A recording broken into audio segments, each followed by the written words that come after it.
In one of the sessions for young people, I asked them, what is the meaning of fear? How do you understand fear? There were many, many different answers, but there were two that attracted my attention. One said, fear is to forget everything and run. Uh, and then another person said, fear means face everything and rise.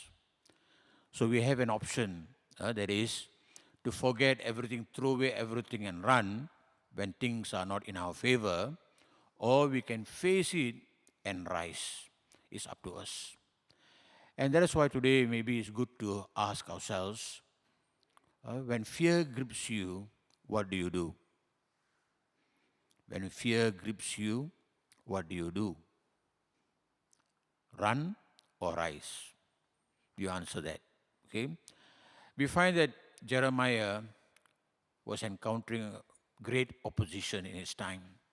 He was a very young prophet sent into the Israelites, and yet you find that during the time there was so much reaction to his words because he was prophesying something that was not in their favor. And therefore there was a lot of reaction, and they were plotting against him. Opposition, opponents were there.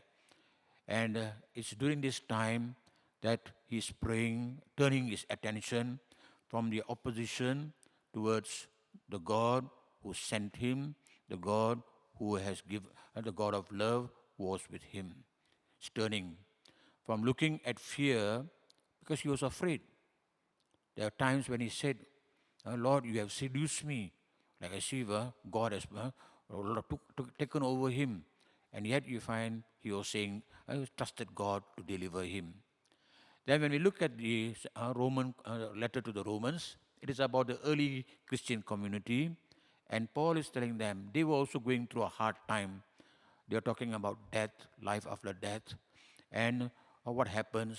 And yet in the midst of death, Paul is talking about life, talking about the resurrection, talking about the risen Christ. Turn your attention to what Jesus has taught. Turn your attention to the God who delivers. That is what he was trying to tell. And Jesus in today's gospel is also talking about that. A community that is facing a lot of opposition. Even he himself is going through it, a lot of difficulties. And it's in the midst of this that we find Jesus telling, do not be afraid. The God who has called you, the God who has sent you, the God who is using you is the God who will never let you go, will never let go of your hand. And that is the assurance that he gave. And you find that if you look at all of them, and even in our time, all of us have to endure life-threatening situations. Life-threatening. And it's when our lives are threatened, like as if we are going to lose our life, that's when we have to turn towards God. Then we have also dangerous tasks. Sometimes we are sent on a mission. We are sent to, there's a young teacher that I know from Bukit Matajam. She was faith, lived the faith well, and she was sent to a village school, and all around people are practicing occult. And how do I survive in Sabah? How do I survive in this kind of situation? People are doing black magic. How? As a young teacher, because of a friend who have helped her to grow, to become strong, she calls back every week to tell what is happening. Frightening situation. People directly tell you, you don't come and bring your Christianity here. We can jump you. That kind of a situation. How do you live? It's called a dangerous task. Assigned to something, to a place, and there you find so much reaction. Then all of us also have to make life-changing decisions.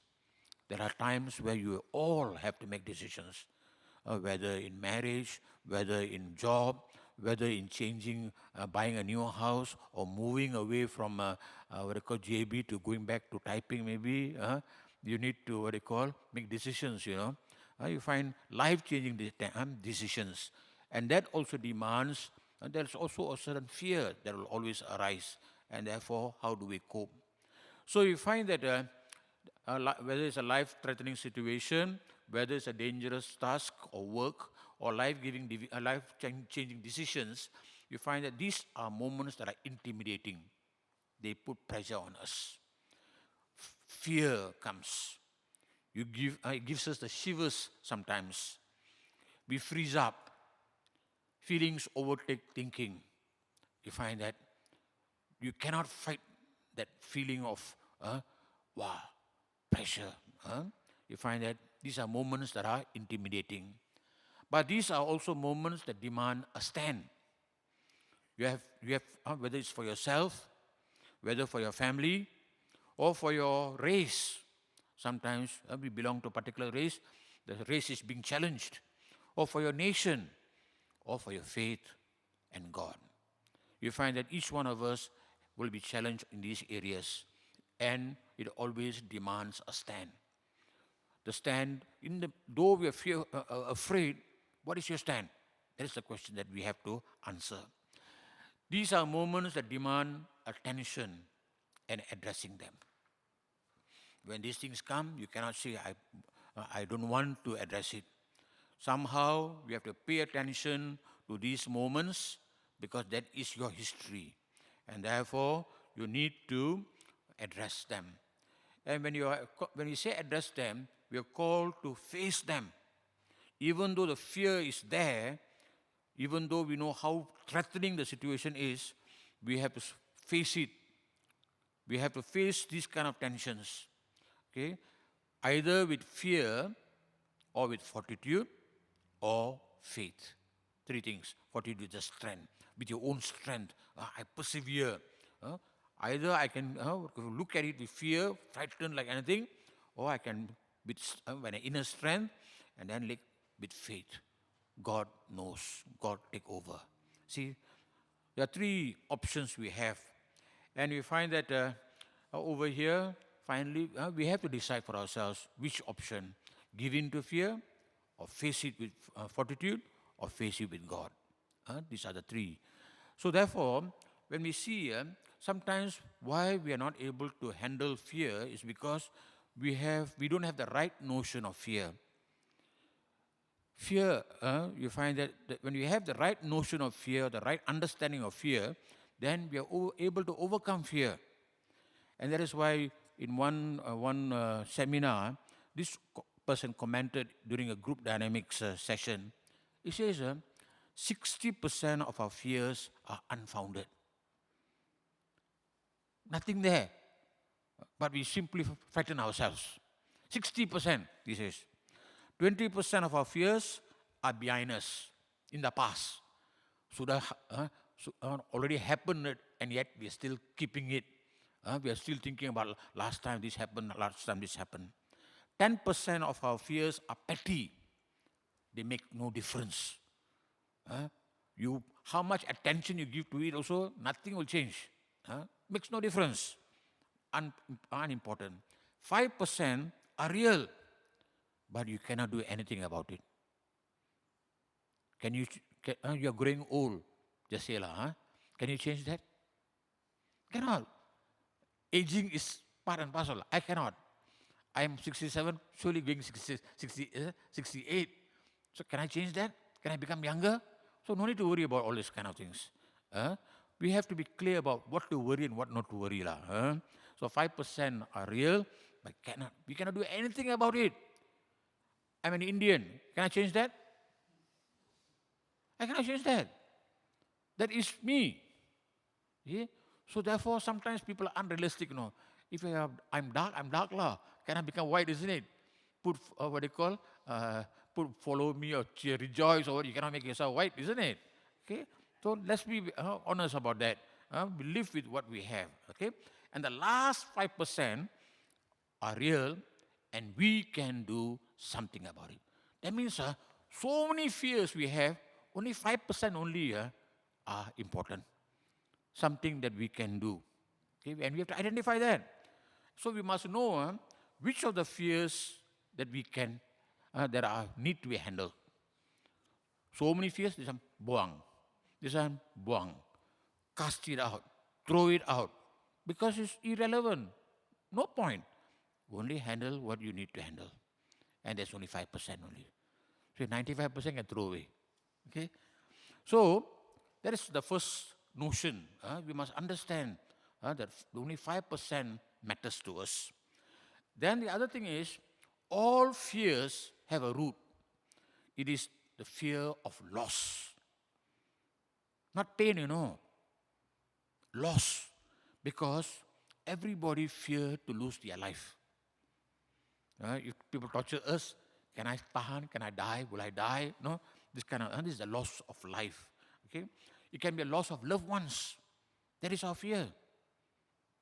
I can lose the partner in my life. I can lose my parents. I can lose this. I can lose that.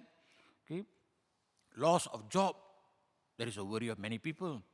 Loss of security, and then the other one is loss of faith. So this is what we sometimes we have to be tebal a bit, thick skin a bit, because loss of face. So you see, we must know that every fear is related to losing something. Will I lose my life? Will I lose my dignity? Will I lose my face? Will I lose my loved ones? This is the fear, okay? So it's related to this question of the root cause is a fear of loss. And of course, fear can be overcome. The third truth is fear can be overcome by refocusing. Refocusing.